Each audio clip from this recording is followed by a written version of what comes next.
Hello everyone, আশা করি আপনারা সবাই ভালো আছেন। আপনারা হয়তো আমার ভয়েস শুনেই বুঝতে পারছেন যে আমি অসুস্থ। গত ৪-৫ দিন ধরে আমি খুবই অসুস্থ।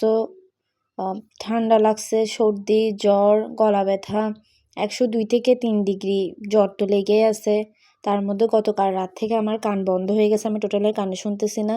আপনাদের কাছে যদি এটার কোনো সলিউশন থাকে আপনারা অবশ্যই কমেন্ট বক্সে কমেন্ট করে জানাবেন। তো আশা করি আপনারা সবাই ভালো আছেন। আমাদের চট্টগ্রাম বিভাগে ভীষণ শীত পড়ছে। সকাল থেকে কুয়াশা, তার মধ্যে সারাদিন একটুও রোদ নামগন্ধ নাই। কি একটা অবস্থা! আপনাদের ওইখানে কিরকম অবস্থা আপনারা কমেন্ট করে জানান। তো গতকাল ভাবছিলাম যে একটু ভালো লাগছে, ঘুরতে বের হব। কিন্তু শুক্রবারের কারণে আর বের হওয়া হয়নি। এটা কিন্তু শুক্রবারেরই ব্লগ আপনাদের সাথে আজকে শেয়ার করছি। তো ভাবলাম যে রোজকার যেরকম কাটিয়ে দিই ওরকমই কাটিয়ে দিই। অসুস্থ থাকার কারণে আর বাসায় বন্দি হয়ে থাকাটা একদম পছন্দ না আমার। ভালোও লাগছিল না। ভাবলাম যে আপুর সাথে কোথাও বের হই। তো আর যাওয়া হয় নাই। তো আপু রান্না করেছিল আজকে আলু ফুলকপি দিয়ে রুই মাছ। আশা করি সবাই বড় থেকে ছোট মাছ কোনো মাছ পছন্দ করুক আর না করুক, রুই মাছটা খেতে ভীষণ পছন্দ করে। আমারও খুব পছন্দের তালিকার মধ্যে একটা হচ্ছে রুই মাছ। তো মেজো আপু আজকে বানিয়েছিল রুই মাছ। মাছগুলোকে ভালোভাবে ধুয়ে পরিষ্কার করে নিয়েছে। এরপর নুন হলুদ দিয়ে তেলে ভালোভাবে ভেজে নিয়েছে।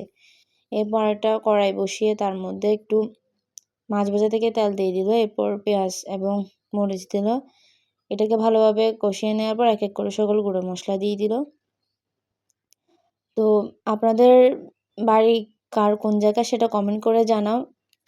আমার তো বাড়ি চট্টগ্রামে। সিটি গেট আশা করি আপনারা চিনবেন। অনেকে চিনবেন যারা চট্টগ্রামে থাকে ওরা ভালো করে চিনবে।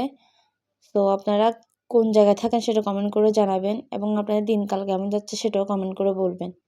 তো আমি ওই সেম মশলাতেই আলু ফুলকপিকে দিয়ে বেশ কিছুক্ষণ কষিয়ে নিব। যখন এটা ভালোভাবে কষা হয়ে যাবে আমি জল দিয়ে এটাকে ভালোভাবে রান্না করে নিব।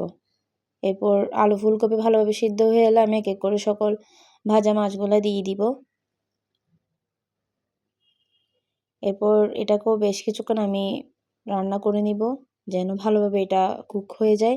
লবণটা আপনাদের পছন্দ মতো দিবেন। আমি লবণটা দিয়েছি, স্ক্রিপ্ট নিতে ভুলে গেছি।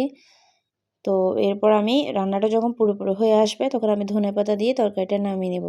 আশা করি আমার ব্লগটা আপনাদের কেমন লেগেছে কমেন্ট করে জানাবেন। আর অবশ্যই আমার জন্য দোয়া করবেন আমি যেন খুব তাড়াতাড়ি সুস্থ হয়ে যাই, আপনাদের সাথে আবার ব্লগ শেয়ার করতে পারি। সবাইকে অসংখ্য ধন্যবাদ। বাই বাই বন্ধুরা।